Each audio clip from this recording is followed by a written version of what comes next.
بسم اللہ الرحمن الرحیم۔ سکھر شہر پاکستان کا قدیم شہر، پاکستان کی تہذیب، پاکستان کا تمدن، ایک خوشی ہوتی ہے ان شہروں میں آ کے، اور secretary blood transfusion authority doctor Darinaz صاحبہ نے آج یہاں پہ 2 دن کا ایونٹ رکھا ہے سکھر میں، اور یہاں پہ ڈاکٹرز کو، فیملیز کو ایجوکیٹ کرنا ہے، تھیلیسیمیا کی اویئرنیس دینی ہے، بلڈ ڈونیشن موٹیویشن پہ بات کرنی ہے۔ تو یہ 2 دن ہماری عمیر ثنا فاؤنڈیشن کی ٹیم، یونیورسٹی کی team, Sindh blood transfusion authority کی ٹیم انشاءاللہ تعالی سکھر میں ہوگی، اور گراس روٹ کے اوپر ایجوکیشن ڈسمنیٹ کرنی ہے، آگہی پھیلانی ہے، تھیلیسیمیا سے بچاؤ کے طریقے ڈسکس کرنے اور بلڈ ڈونیشن موٹیویشن کرنا ہے۔ پوری ٹیم ہماری جو ہے یہاں پہ کراچی سے، اسلام آباد سے آئی ہوئی ہے۔ آج یہاں پہ ڈسٹرکٹ مینجمنٹ کمشنر اور ڈپٹی کمشنر کی ٹیم، انہوں نے یہاں پہ ہمیں انوائٹ کیا ہے فار دا ڈنر، اور ہمارا مین پرپز جو آنے کا ہے کہ ہم یہاں کے لوگوں کو، یہاں کے جو اسٹیک ہولڈرز ہیں ان کو سیف بلڈ پروویژن کے پوائنٹ آف ویو سے انفارمیشن اور اویئرنیس دیں۔ اس کے ساتھ ساتھ ہمارے پورے سکھر ڈویژن کے بلڈ بینکس ہیں، ان کے ٹیکنیشینز کو بھی ہم نے کل بلایا ہے تاکہ ہم ان کی کیپیسٹی چیک کر سکیں اور پھر ہم ان کو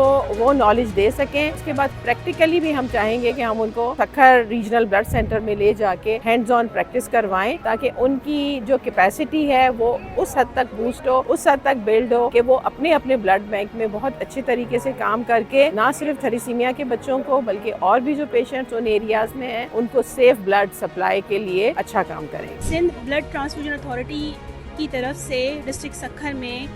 safe blood transfer and thalassemia management کے حوالے سے ایک اویئرنیس سیشن کیا جا رہا ہے، جس میں یہ آگاہی دی جائے گی کہ تھیلیسیمیا پیشنٹس کو کس طرح سے مینیج کیا جاتا ہے اور بلڈ ٹرانسفیوژن کے پروٹوکولز کیا ہیں۔ میں بہت بےحد مشکور ہوں ڈاکٹر دریناز جمال اور کمشنر سندھ کی کہ انہوں نے ہمیں اس ایونٹ پہ انوائٹ کیا ہے۔ ہوپ فلی ہم یہاں پہ جو ٹریننگ کرنے آئے ہیں، جو اویئرنیس دینے آئے ہیں ریگارڈنگ سیف بلڈ ٹرانسفیوژن، وہ لوگوں کے کام آئے اور اس سے کوئی بینیفٹ ہو۔ میں ڈاکٹر دریناز صاحبہ کا، سندھ بلڈ ٹرانسفیوژن اتھارٹی کا بہت شکر گزار ہوں۔ ڈپٹی کمشنر صاحب نے یہ ڈنر ارینج کیا ہے، اس کا بھی بہت شکریہ۔ السلام علیکم۔